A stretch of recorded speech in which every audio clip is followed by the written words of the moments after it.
Dans cette séance, nous allons faire un zoom sur l'XD. L'XD, ça s'écrit LXD, mais ça se prononce l'XD. Et qu'est-ce que nous allons apprendre dans cette session?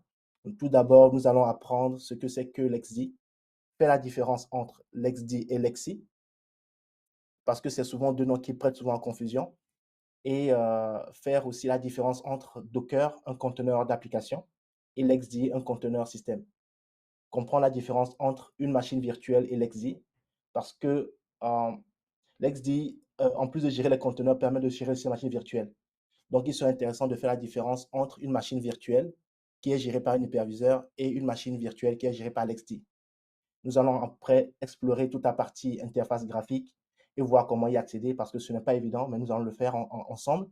Et nous allons voir passer aussi à la partie pratique technique où nous allons installer l'XD sur une instance Ubuntu, voir comment ça fonctionne, créer des instances et puis pratiquer un tout petit peu, histoire de vous donner un aperçu de comment fonctionne l'XD en environnement réel. Est-ce que cela vous convient? C'est bon pour moi. Allez, Moi aussi, merci. allez, c'est parti. Donc, tout d'abord, l'XD. Qu'est-ce que l'XD? L'XD est un gestionnaire de conteneurs et de machines virtuelles. Vous avez bien entendu, il gère les conteneurs de machines virtuelles et c'est porté par la société Canonical.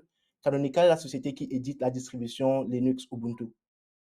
Euh, L'XD va offrir une expérience unifiée pour l'exécution et la gestion des systèmes Linux complets à l'intérieur de conteneurs ou de machines virtuelles. Donc, à partir de l'XD, vous pouvez aussi bien gérer les conteneurs que les machines virtuelles. Cette fonctionnalité a été ajoutée dans la version 5 de l'XD parce que dans la version antérieure à la version 4, vous ne pouvez gérer que les conteneurs, mais l'éditeur Ubuntu s'est rendu compte que beaucoup de personnes avaient besoin d'avoir deux environnements. Un environnement qui leur permettait de gérer leur machine virtuelle et leur environnement de conteneurs. Donc, l'XD a été étendu pour permettre de gérer aussi les machines virtuelles, histoire d'avoir une seule interface pour pouvoir gérer les deux environnements, et conteneurs et machines virtuelles. Nous allons... Dani, s'il te plaît, on t'entend pas bien. C'est un peu entrecoupé, s'il te plaît. Ah bon, vous m'entendez pas bien? Moi, j'entends très bien. D'accord, je vais essayer euh, de parler encore un peu plus haut.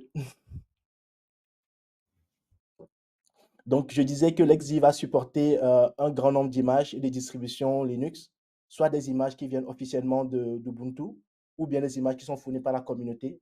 Il est construit autour d'un API REST et peut être utilisé soit sur une seule instance ou bien être utilisé en environnement cluster. Euh, il va permettre d'exécuter des charges de travail pour les environnements de développement ou bien des environnements de production. L'XD va permettre de gérer toutes sortes de charges de travail tout en optimisant les ressources.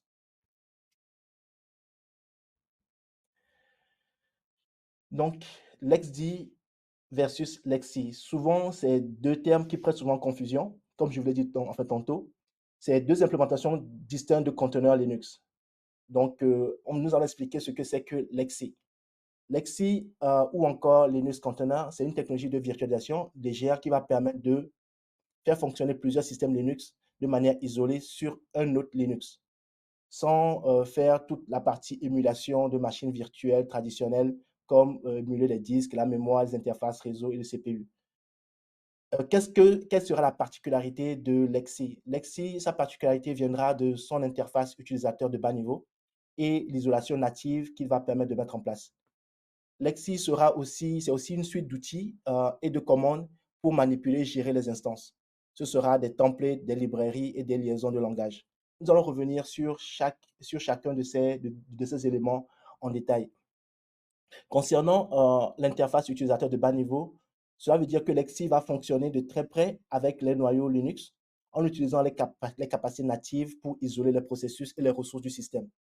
Cela signifie en d'autres termes que l'XI va interagir directement avec le noyau pour créer et gérer les conteneurs, offrant une performance, une efficacité qui est supérieure à une virtualisation, par exemple. Si sur une même machine, Lexi sera plus performant et plus rapide qu'un hyperviseur comme Hyper-V ou bien VMware ou bien LibVirt ou bien KVM. Pourquoi? Parce que lui ne va pas faire de l'émulation, il va agir directement sur au niveau du noyau. En ce qui concerne l'isolation, Lexi va utiliser des fonctions natives au système Linux, au noyau, comme les namespaces et les cgroups, pour limiter les ressources et les processus qui sont utilisés du moins par les applications. On va dire qu'on pourra limiter le processeur, on pourra limiter la mémoire, on pourra limiter les interfaces réseau, on pourra limiter aussi l'accès au système de fichiers. Donc, Lexi va utiliser toutes ces fonctionnalités-là pour s'assurer que chaque conteneur fonctionne de manière isolée, sécurisée, sans interférer avec les autres conteneurs ou avec l'autre sur lequel il s'exécute. Sur les outils, Lexi va utiliser des commandes qui vont commencer par Lexi-étoile, enfin, ce sera avec Lexi- pour permettre de créer et de lancer, de stopper les fonctions de conteneurs. Donc, ces outils vont nous permettre de lancer des opérations comme la configuration de réseau, la gestion des ressources et le déploiement d'applications. Lexi, c'est aussi des templates euh, ou bien ce qu'on appelle des modèles pour créer des conteneurs. Ces templates, ce sont des scripts qui vont faciliter la mise en place rapide de conteneurs avec des configurations qui seront spécifiques ou des distributions Linux particulières. Cela va permettre aux utilisateurs de démarrer rapidement une instance avec un environnement qui est déjà prêt à l'emploi. Donc, le template va configurer tous ces différents éléments de façon native. Concernant les librairies et les liaisons de langage, pour faciliter pour faciliter toute la partie intégration avec d'autres services, Lexi va offrir des librairies ainsi que des bindings pour différents langages de programmation. Donc, ça va permettre aux développeurs de créer directement des conteneurs depuis leur application en utilisant le langage de leur choix. Ça peut être du Python, ça peut être du C, ça peut être du Go, ça peut être du PHP ou bien ça peut être du Bash. Donc, quelle sera la différence entre le Lexi et le LexD? Donc, le LexD, lui, va se positionner par contre comme étant une couche au-dessus des conteneurs Linux en se concentrant plutôt sur l'expérience utilisateur qui sera améliorée et va apporter une intégration beaucoup plus simple dans le flot de travail quotidien que nous connaissons aujourd'hui. Donc, Lexi va apporter une expérience utilisateur qui sera beaucoup plus riche et qui sera plus accessible que Lexi, notamment grâce à ces commandes qui seront beaucoup plus simplifiées, on va le voir tout à l'heure, et grâce à ces opérations qui peuvent être faites à distance depuis l'API REST qui est fournie de base. Donc, cela va rendre beaucoup plus facile l'utilisation par des utilisateurs, même s'ils ne sont pas des experts en technologie de containerisation. Ça a été honnêtement l'un des avantages qu'a apporté Docker pour faciliter son adoption. Parce que Docker n'était plus réservé, la partie conteneur qu'apportait Docker, pour tous ceux qui sont familiers avec le Docker que nous avons fait la semaine dernière, Docker a été vulgarisé parce qu'il a rendu simple le mode opératoire. Donc, LexD aussi va être dans cette philosophie pour rendre toutes les opérations de containerisation aussi simples que possible pour qu'elles soient la plus adoptée par les développeurs. Puisque plus les gens l'utilisent, mieux la technologie du moins, se vulgarise et s'adopte. Donc, concernant la gestion à distance, LexD va fournir un API REST et qui va permettre depuis un autre serveur, depuis un point centralisé, de faire des déploiements à grande échelle ou bien l'intégrer à des chaînes d'automatisation ou bien des outils de CI/CD, d'intégration continue, de déploiement continu. Donc, LexD, lui, va fonctionner avec Lexi sous le capot, pour le dire en termes beaucoup plus simples, parce qu'il va utiliser de nouvelles fonctionnalités et derrière, ces fonctionnalités seront utilisées, il va utiliser du Lexi en dessous de façon pratique pour créer et gérer les conteneurs. Donc, LexD va utiliser toute la stabilité, l'efficacité, la flexibilité que va apporter le Lexi et bien sûr, tout en offrant une couche beaucoup plus simple pour gérer des tâches qui sont de containerisation qui sont beaucoup plus complexes. Donc, l'XD sera à peu près une alternative au modèle de template de Lexi parce qu'il va apporter une approche qui sera différente et pour la création et la gestion de conteneurs. euh, et il va introduire des concepts qui seront nouveaux, comme la notion de profil de configuration, qui vont simplifier la personnalisation, qui vont mettre en place un système de déploiement de conteneurs en utilisant des images de conteneurs, en utilisant des profils et en utilisant euh, des templates pour déployer un certain nombre de conteneurs automatiquement. Donc, pour résumer, LexD va étendre les capacités de Lexi tout en fournissant une interface beaucoup plus facile à utiliser et va permettre une gestion à distance tout en conservant les avantages et les performances d'isolation de Lexi. Cela va permettre aux développeurs, aux administrateurs système euh, de, euh, de mieux intégrer les différents environnements en production et en développement et de faire des déploiements à grande échelle euh, par cette même mécanique. Est-ce que c'est clair pour vous? C'est clair pour moi, merci. Donc, passons à la prochaine étape où nous allons parler de la différence entre Docker, les machines virtuelles et l'Exi. Parce que souvent, les gens se posent la question, quelle est la différence entre Docker et l'Exi? Parce que les deux font des conteneurs. Donc, on va se rendre compte que les deux font des conteneurs, mais ce n'est pas la même chose. Tout d'abord, parce que Docker, on va l'appeler comme étant, dans le monde de la virtualisation et de l'isolation, il y a deux types de conteneurs. On va dire un conteneur d'application et un conteneur système. Donc, Docker va se positionner plutôt comme étant un conteneur d'application. Dans le sens Docker application, il aura besoin d'un conteneur runtime, comme vous le voyez dans ce schéma. C'est la partie qui est là. Donc, Docker aura besoin d'un Docker Engine, si on veut le rapporter à Docker.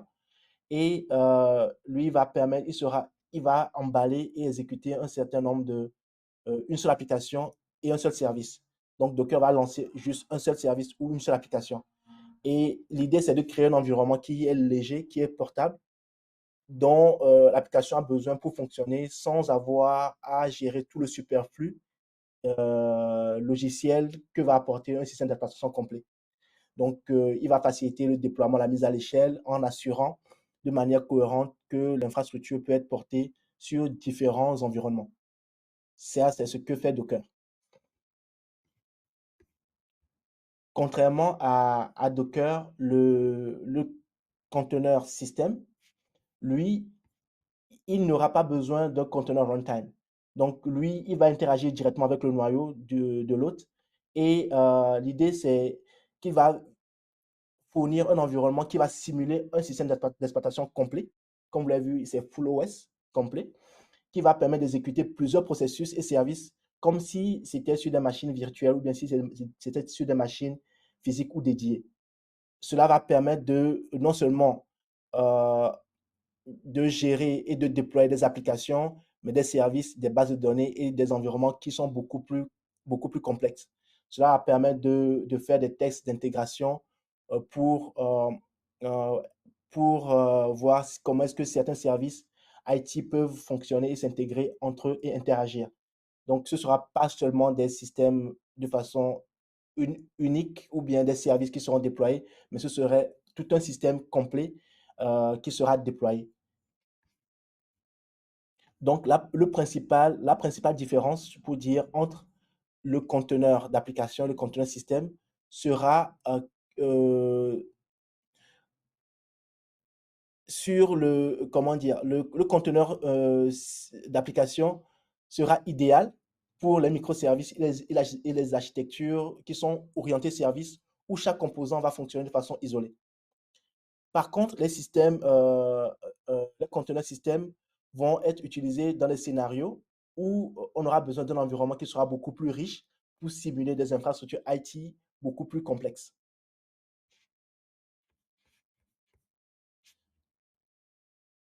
Est-ce que ça a été clair entre les deux? parce que c'est important, parce que on va passer à la troisième étape où on va passer à la partie virtualisation. Donc, comme tu l'as vu, comme vous pouvez le voir, le, le Docker aura besoin d'un Docker Engine qui Vous pouvez sera juste avoir des exemples, pardon? juste des exemples. Par exemple, on a un serveur qui est, imaginons sous Windows, et avec un Docker, est-ce qu'on peut installer une application Java ou une application Linux et ainsi de suite. Après, on compare par rapport au système conteneur en prenant des exemples de différents systèmes d'exploitation et de différentes applications. Ok, là, je pense on va réserver cette question-là pour la fin. Du coup, je pense que c'est mieux de le mettre D'accord, enfin, dans le très chat. bien, Et très comme bien. ça, on revient là-dessus pour ne pas perdre le fil. D'accord? Merci. Donc, pareil aussi pour toi, je reviendrai sur cette question-là en fin comment dire, en fin de présentation. D'accord? Christian. Ok, compris. Allez, c'est parti. Donc, quelle sera la différence entre les machines virtuelles et les systèmes conteneurs? Les machines virtuelles, comme vous l'avez vu, les machines virtuelles, c'est là, il va virtualiser, il va émuler un système complet d'exploitation euh, et qui va offrir l'isolation pour chaque machine virtuelle qui sera déployée. Mais chaque machine virtuelle qui sera déployée aura son propre OS. Donc, cela a un coût parce qu'il va émuler tout le matériel dont la machine aura besoin pour s'exécuter. Donc, d'où l'hyperviseur qui va se charger de cette opération. Donc, Mhm. lorsqu'on va parler d'OS, de full OS, en environnement virtuel, il aura besoin d'un hyperviseur. Contrairement au LXD, dans le système conteneur, on n'aura pas besoin d'hyperviseur lorsque nous voulons lancer notre pull OS. C'est pas ça, chez moi. Pardon? Ah, compris. Hmm. Donc, contrairement au VM, les conteneurs système vont partager le noyau système et peuvent exécuter des processus de façon isolée. Cela signifie ils seront beaucoup plus légers, ils seront beaucoup plus rapides parce qu'il n'y aura pas d'émulation de matériel ou de duplication de l'intégralité du système d'exploitation.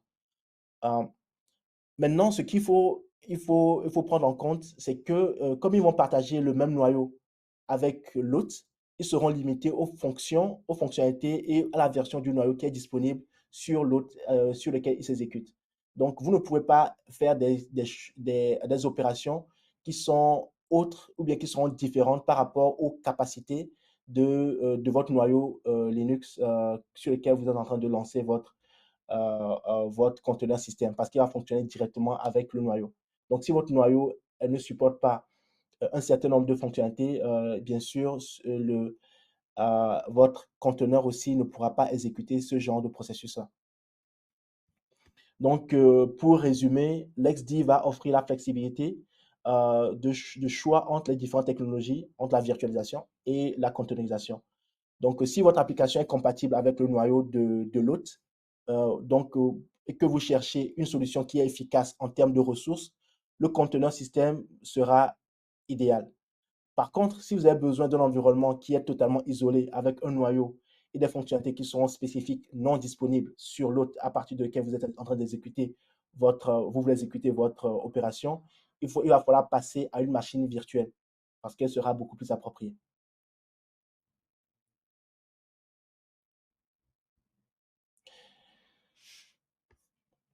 Donc, si vous avez des questions, n'hésitez pas à le mettre dans le chat, on va revenir là-dessus. Donc, concernant la partie Web UI, l'interface utilisateur Web UI de LXD va offrir une interface graphique pour vous permettre de gérer vos instances LXD. Donc, l'interface graphique va se présenter comme ceci. Et mais vous n'aurez pas toutes les fonctions qui seront disponibles parce que c'est en cours, c'est toujours en cours de développement et quand bien même ça fonctionne, vous avez la majorité des configurations, vous n'aurez pas, c'est en constant évolution. Donc, vous aurez certaines fonctions qui seront disponibles en ligne de commande que vous n'aurez pas forcément d'interface graphique. Et ça, je pense que c'est valable pour l'ensemble des outils graphiques, hein. Je ne connais pas un environnement graphique qui arrive à répliquer entièrement toutes les opérations en ligne de commande. Je ne pense pas. Donc, quels seront les premiers pas vers l'XD? Donc, pour installer l'XD, l'XD va fonctionner avec l'outil Snapd. Snapd est un utilitaire d'installation, un outil qui permet d'installer des paquets.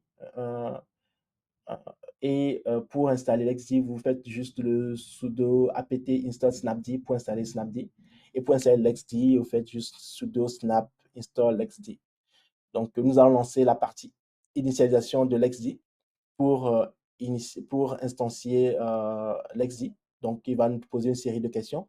Ça peut être de façon interactive ou bien de façon automatique, en lui passant directement les arguments. Mais nous allons le faire dans notre cas, dans notre étude de cas en mode interactif pour que vous voyez toutes les options. Et une fois que l'XD est installé, vous pouvez maintenant lancer vos premières images en faisant l'exi image list Ubuntu, pour lister l'ensemble des images qui sont disponibles avec Ubuntu. Pour créer une image ou bien pour lancer une instance, vous faites juste launch Ubuntu 2.22.04 Ubuntu C1 pour dire que nous voulons créer une image, enfin une instance, un conteneur de type avec le nom Ubuntu-C1 avec l'image Ubuntu 22.04 et pour lancer une VM qui va utiliser toujours une image Ubuntu, nous allons lancer la même commande, maintenant cette fois-ci avec une option en plus qui est "-vm". Donc, ça veut dire que là, il va utiliser plutôt une VM pour, ce ne sera pas un conteneur, mais ce sera une machine virtuelle. Donc, comme vous l'avez vu, l'XD permet de gérer et les conteneurs et les machines virtuelles de la même manière. Est-ce que cela vous va? Si cela vous va, nous allons passer à la partie pratique et nous allons voir comment est-ce que tout cela s'articule lorsque nous allons faire une installation. Et je vais revenir enfin sur vos différentes questions pour rentrer plus dans les détails.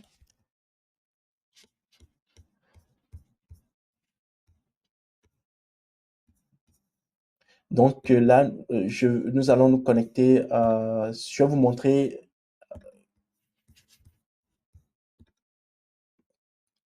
l'architecture de ce que nous allons mettre en place. Et de là, nous allons commencer à nous connecter sur l'interface. Donc, nous allons nous connecter sur la Cloud Factory.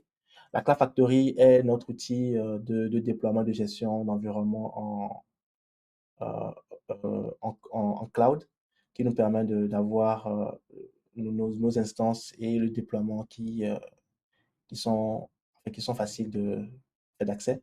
Et là, nous allons voir les différentes machines que nous allons utiliser.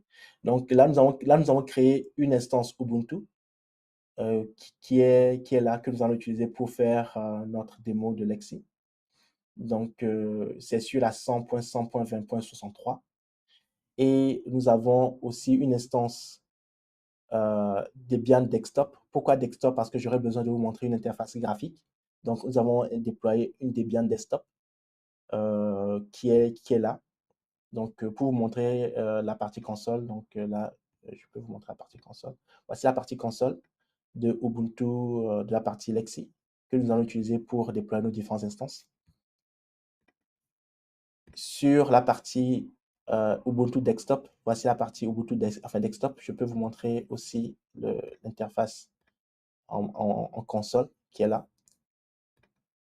Mais nous n'allons pas l'utiliser, cette partie directement depuis cette interface. Nous allons utiliser un VDI pour nous permettre de nous connecter depuis un navigateur web. Donc, le VDI, il est déployé sur l'instance Guacamole Cloud, ici. Donc, pour accéder à cette instance, nous allons y accéder avec le nom console.vdi.cloudfactory.aov.io qui nous donne accès à notre interface. Donc là, nous allons connecter sur notre desktop, Ubuntu Desktop. Et depuis cette machine, nous allons maintenant nous connecter sur le serveur de Lexi, sur lequel, le serveur qui a été réservé pour Lexi pour faire le déploiement. Donc là, je vais... donc, nous allons nous connecter par SSH là-dessus.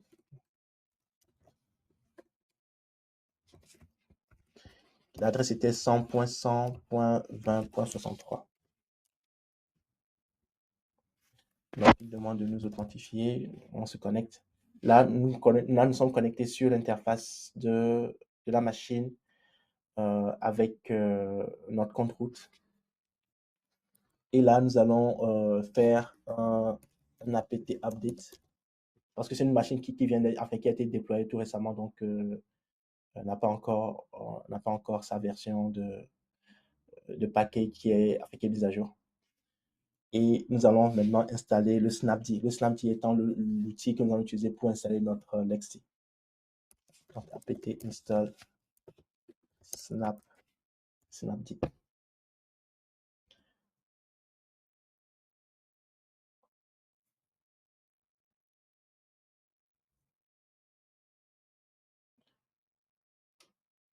Donc, notre Snapd est installé.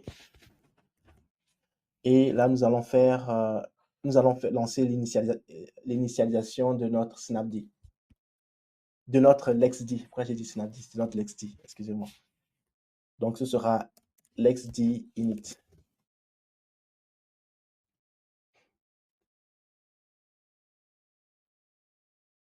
Est-ce que j'ai installé je pense que je ne l'ai même pas installé. Évidemment, si je ne l'ai pas installé, c'est sûr que ça ne fonctionnera pas. Snap install LXD. C'est sûr, si je ne l'ai pas installé, c'est sûr que ça ne fonctionnera pas en fait. Donc voilà, je lance l'installation de LXD.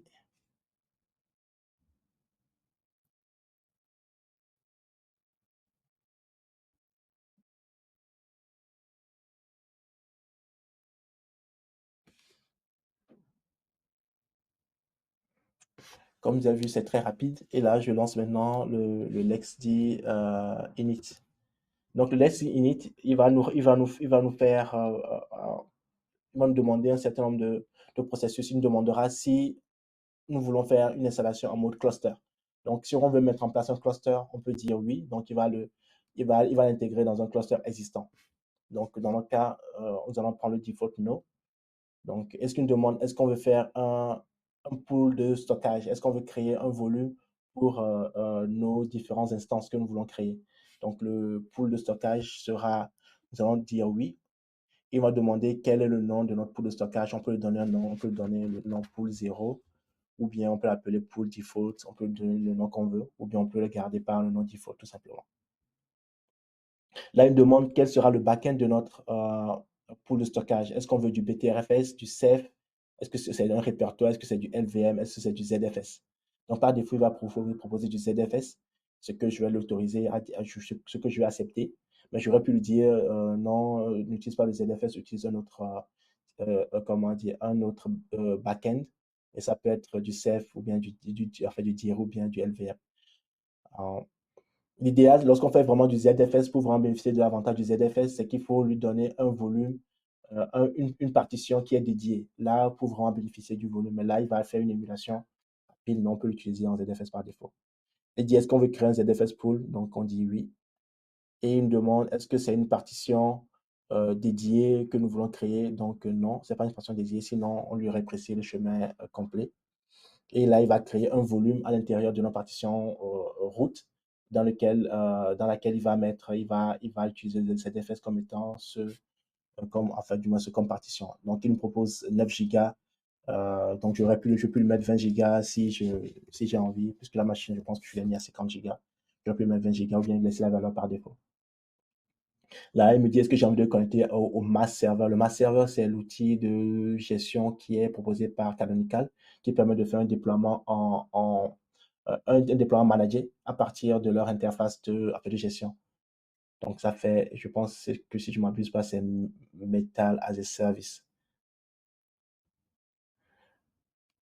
Donc là, il me demande est-ce que je veux créer un réseau pour le réseau Bridge. Le réseau Bridge va me permettre de me connecter, de créer une connexion depuis mes conteneurs vers le réseau public de ma machine. Donc, je vais dire oui. Et il me demande comment est-ce que je vais appeler ce réseau. Je vais l'appeler le LXD BR0. J'aurais pu donner un autre nom, mais on va le garder LXD BR0 pour faire le bridge 0 de notre conteneur LXD. Il me demande quelle notation CDR, si j'ai envie d'avoir une plage spécifique. Je lui précise la plage spécifique réseau ici pour les conteneurs, pareil en IPv4, pareil en IPv6. Il me demande est-ce que j'ai envie d'avoir mon conteneur qui soit accessible depuis le network, depuis le réseau. Si je dis oui, il va me créer un API. Il va automatiquement m'activer l'API pour que je puisse me connecter sur le conteneur depuis le réseau. Donc, si vous avez une adresse IP publique sur votre machine, je ne vous recommande pas de faire cette opération-là directement. Sinon, vous allez exposer votre machine sur un réseau public. Le temps que vous vous connectez, il peut se passer des choses. Donc, d'habitude, il faut le mettre toujours à non.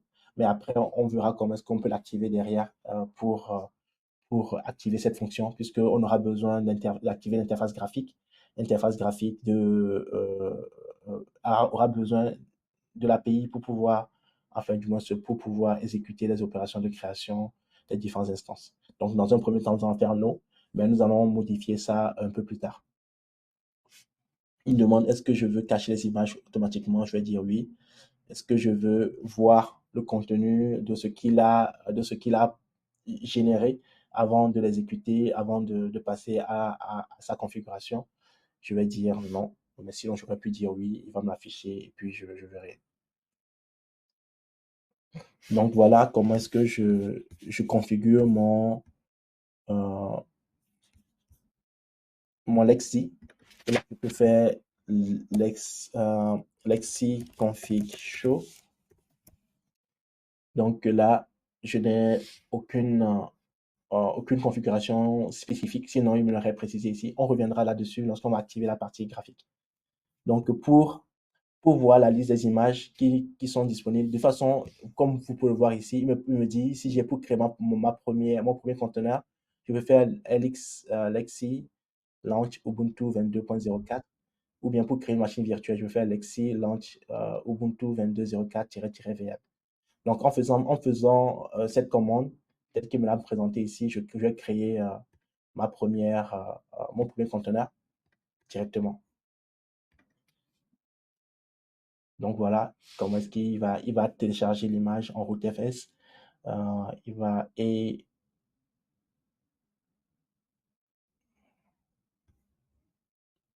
Et là, il me crée mon premier conteneur que je peux voir avec Lexi list. Donc voilà comment est-ce qu'il me crée mon premier conteneur. Je vais essayer d'agrandir ça. Voilà.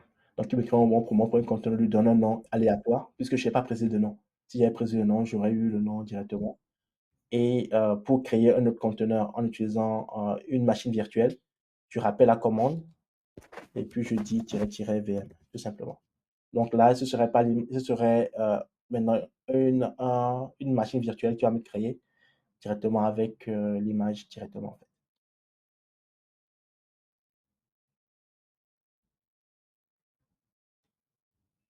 Et là, il crée un nom aléatoire et puis me crée mon deuxième conteneur. Si je fais ça, je vois que j'ai deux conteneurs qui fonctionnent avec bien sûr, des informations sur le type qui sont où j'ai un virtual machine et puis j'ai un conteneur ici. Maintenant, pour me connecter à ce conteneur-là et exécuter des opérations, j'ai la commande lxc exec. Je lui donne le nom de mon conteneur. Si c'est, je peux l'appeler loyal.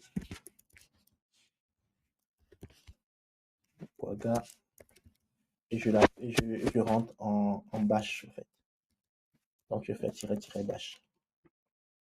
Donc là, vous avez vu que mon prompt a changé. Je suis maintenant dans le loyal bash, en fait. Et là, j'accède à une machine, un conteneur système où j'ai tous les processus de conteneurs qui sont là, ps-ef. Donc sur ça, je peux faire toutes les installations apt install, petit update déjà.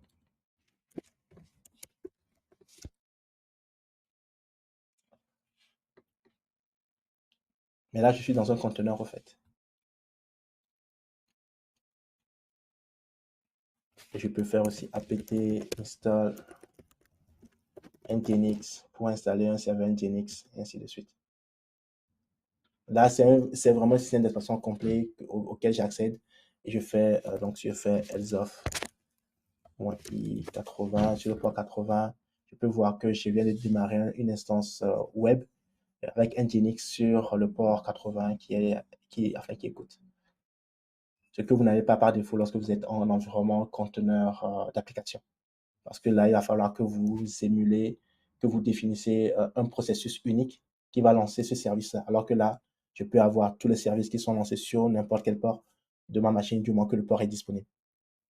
Parce que c'est une machine complète qui est, en fait, du moins ce qui est lancée. Donc, pour sortir, c'est toujours exit pour sortir de ce conteneur. Est-ce que c'est clair?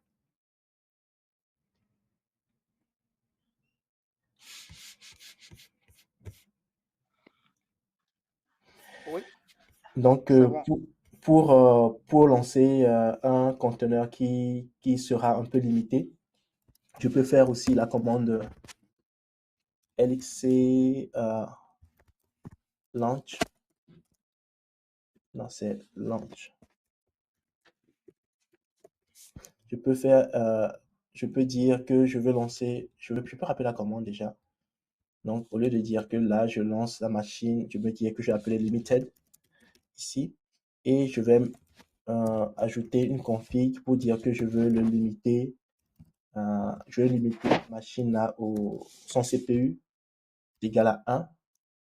Et je vais limiter sa mémoire, memory, à 192 mégabytes par exemple.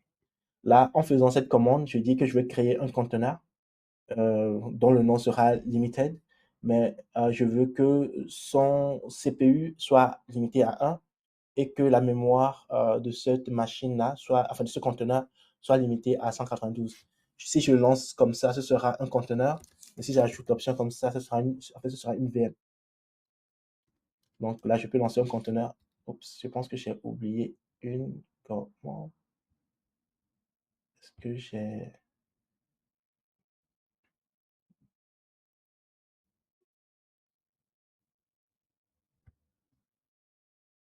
Qu'est-ce que j'ai oublié de...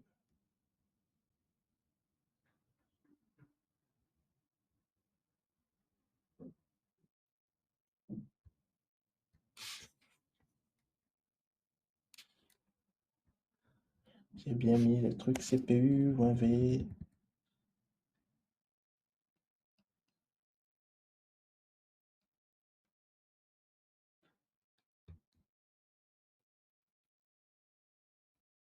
Ah oui, j'ai oublié le "-c" ici. Voilà.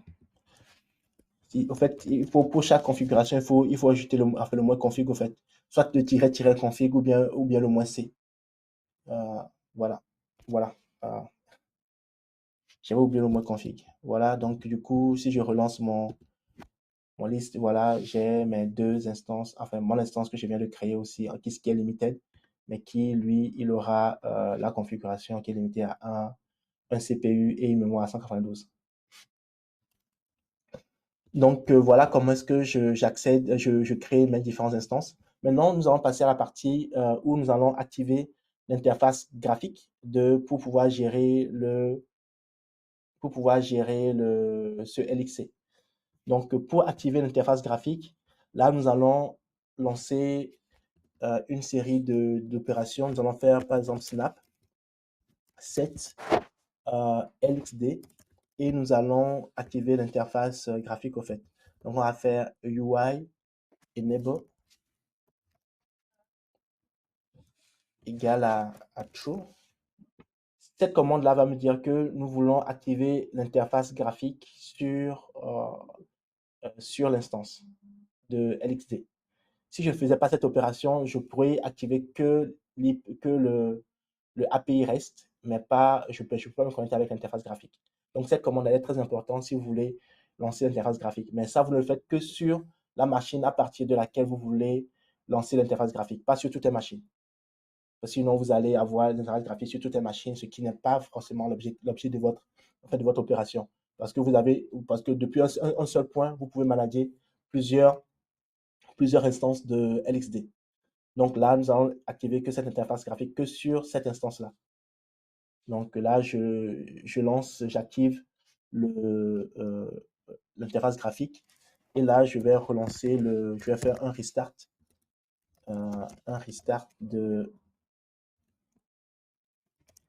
un reload du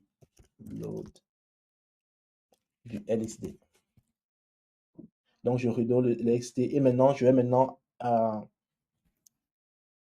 redémarrer le démon, comment dire, je vais activer maintenant l'API REST. Je vais y arriver. Je vais activer l'API REST de mon Snapd.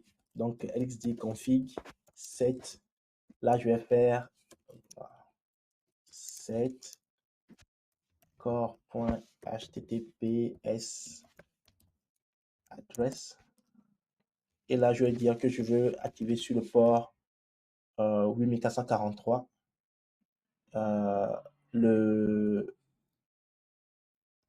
comment dire, l'API REST. J'aurais pu prendre un autre port aussi. Donc, lorsque je vais faire le LXC config show, là, vous avez vu que là, maintenant, j'ai une configuration qui est spécifique, qui est à cette adresse-là, en fait. Et là, maintenant, en faisant les deux opérations du reload, de l'activation de l'interface graphique, du web UI et de l'API, je suis maintenant en mesure de démarrer mon...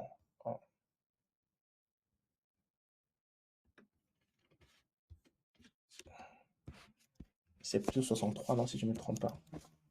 143. Voilà, donc sur l'interface 63, donc il me propose comme je n'ai pas activé mon certificat, il va me demander de valider un certificat. Et donc, je vais accepter le certificat.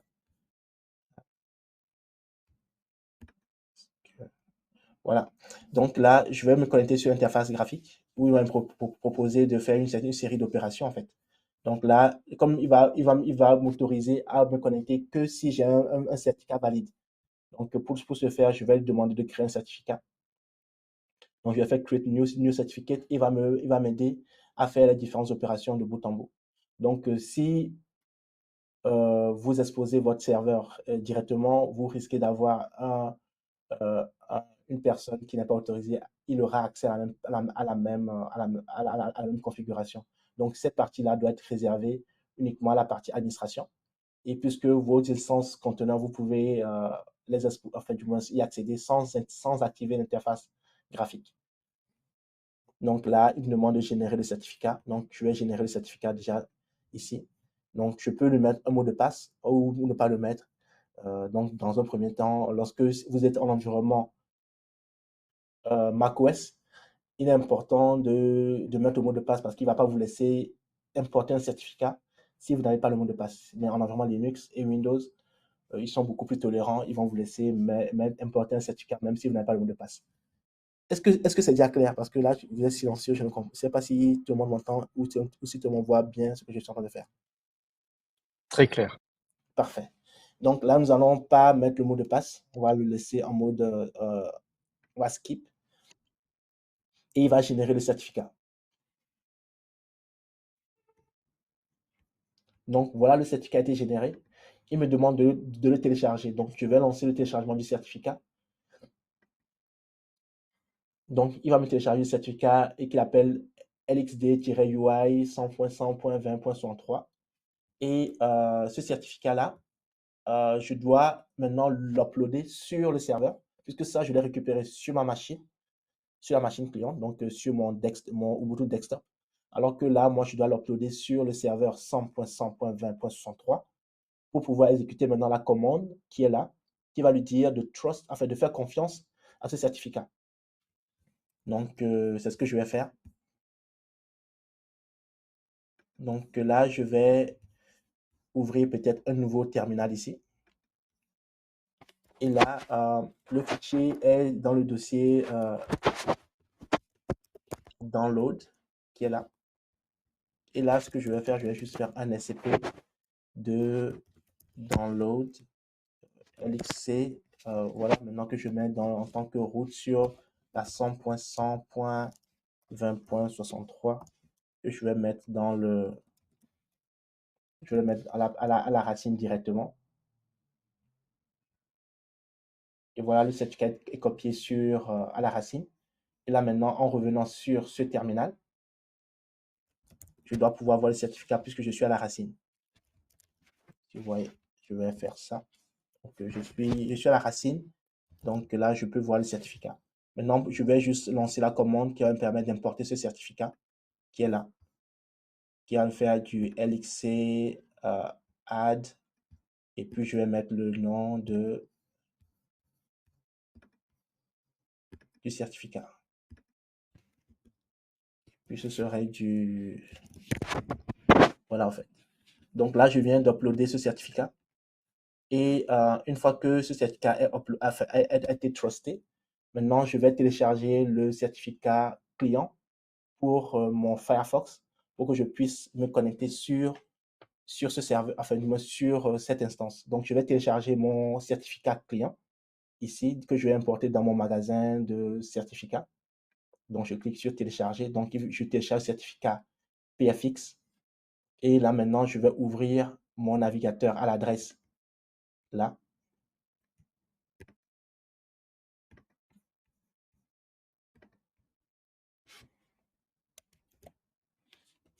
Et je vais demander à importer le certificat. Il est où? Import certificate.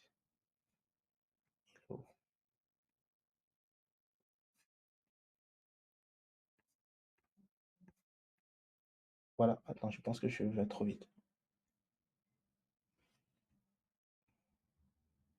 Voilà, View Certificate ici.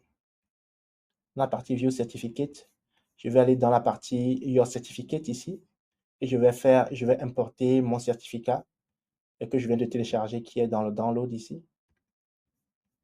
Que je vais.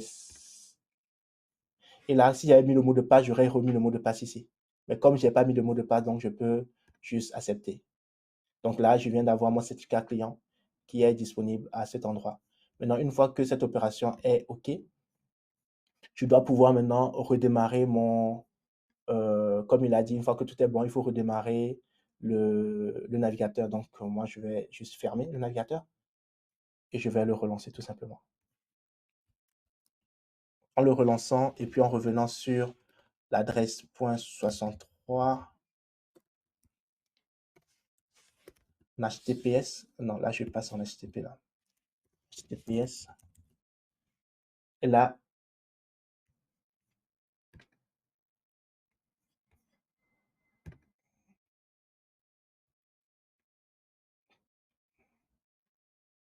pourquoi est-ce que je ne pense que je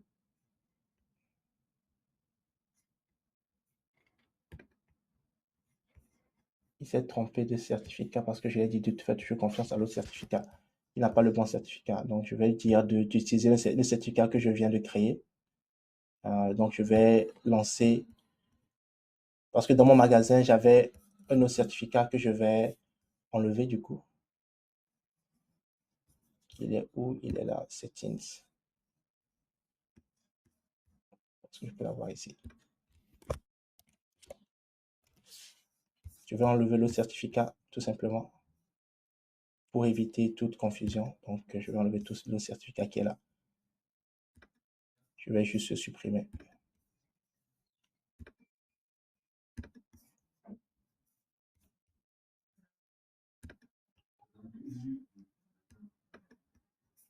Donc,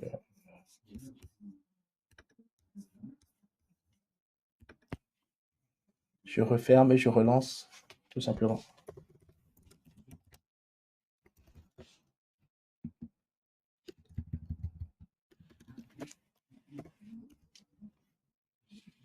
Donc là, il me demande si je veux utiliser ce certificat-là.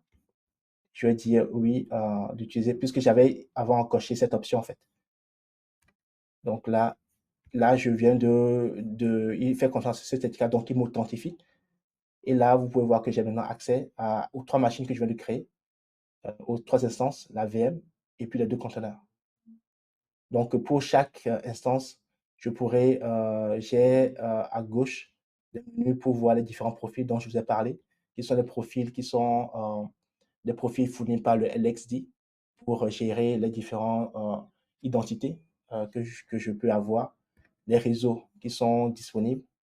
Donc, je peux gérer les réseaux directement et je peux gérer aussi le stockage et voir le volume qui est disponible et créer de nouveaux pools. Je peux aussi uploader des images, des ISO directement.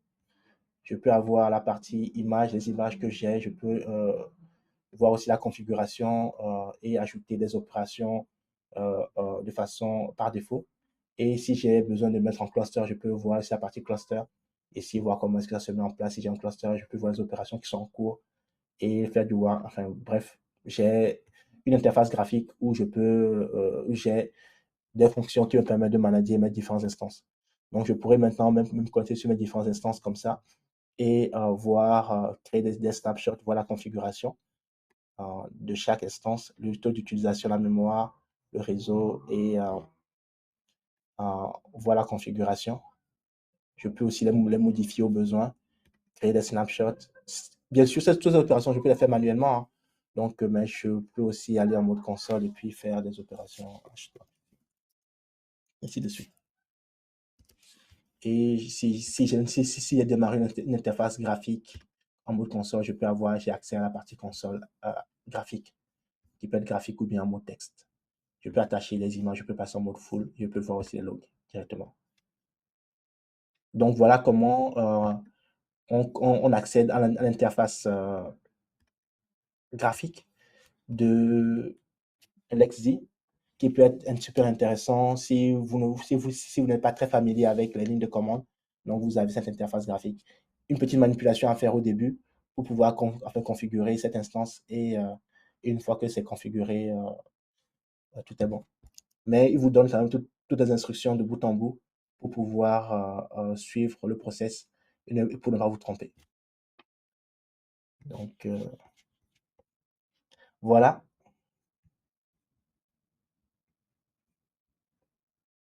Est-ce que c'est clair? Est-ce que vous avez appris des choses?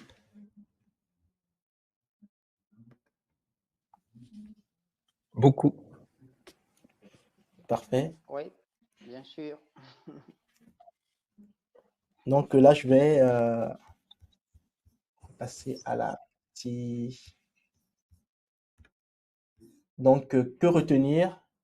C'est LXD est un gestionnaire de conteneurs et de VM qui va vous permettre de gérer les conteneurs comme les machines virtuelles. Il ne se substitue pas à un conteneur d'application comme Docker, mais va offrir ces deux perspectives différentes, au fait. En fonction de ce que vous êtes en train de mettre en place, est-ce que vous aurez besoin d'avoir toute votre infrastructure, bien tout le système complet, c'est-à-dire tout l'OS complet? Si c'est le cas, donc vous allez privilégier la partie conteneur système.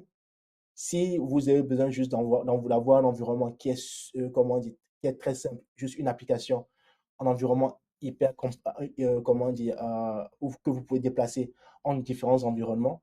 Donc, on va privilégier l'environnement conteneur d'application. Le LXD, vous ne pouvez pas l'installer sur environnement Windows déjà. Donc, ce qui fait qu'il est réservé qu'aux environnements Linux parce qu'il va utiliser directement le noyau. Donc, pour installer l'environnement Windows, il va falloir passer par le WSL2, donc qui est une émulation à l'intérieur du Windows. Donc, du coup, c'est pas la meilleure configuration pour avoir des meilleures performances.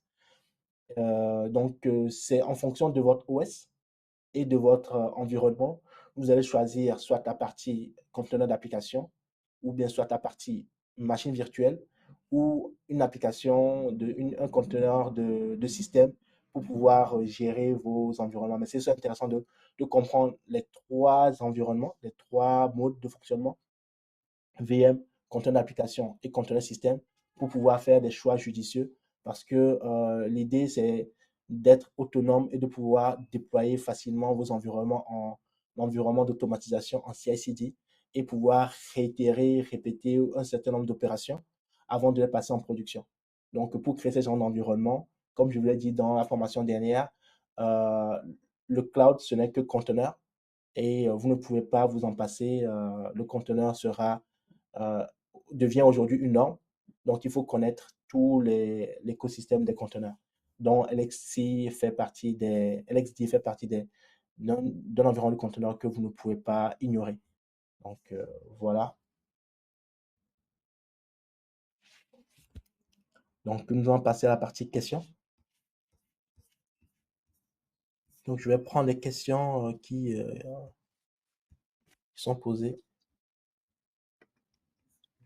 Oui, moi en fait, je voudrais avoir une confirmation si ce que je comprends bien. Oui, L'XD, ça permet d'exécuter avec un environnement qui est très proche des performances et de l'utilisation mémoire d'un serveur complet. C'est ça, hein? C'est-à-dire que chaque exactement. conteneur, on perd pratiquement pas en performance. C'est ça.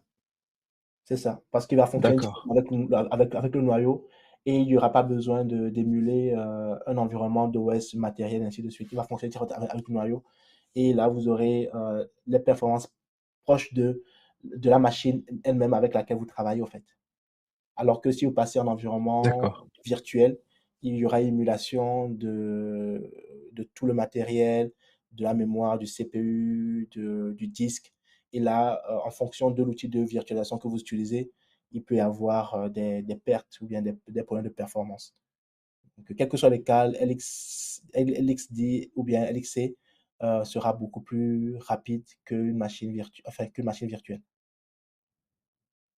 Maintenant, Merci beaucoup. maintenant la contrainte, c'est qu'elle est liée au noyau de l'OS, au fait. C'est ça la contrainte. C'est-à-dire qu'en termes de compatibilité, est-ce que un conteneur fait sous Ubuntu pourra tourner, sous un autre Linux ou vraiment il faudra rester sur les mêmes, types, de Linux? Excellente question. C'est-à-dire que lorsque vous allez lancer un conteneur système qui est fait sous Ubuntu, va être beaucoup plus natif avec Ubuntu. Maintenant, si vous voulez passer à un autre système, ben, il va falloir utiliser la fonction VM pour pouvoir utiliser les ISO ou bien pour pouvoir changer d'OS, au fait. Sinon, il va fonctionner directement avec le noyau de base, qui est le noyau de l'autre. D'accord.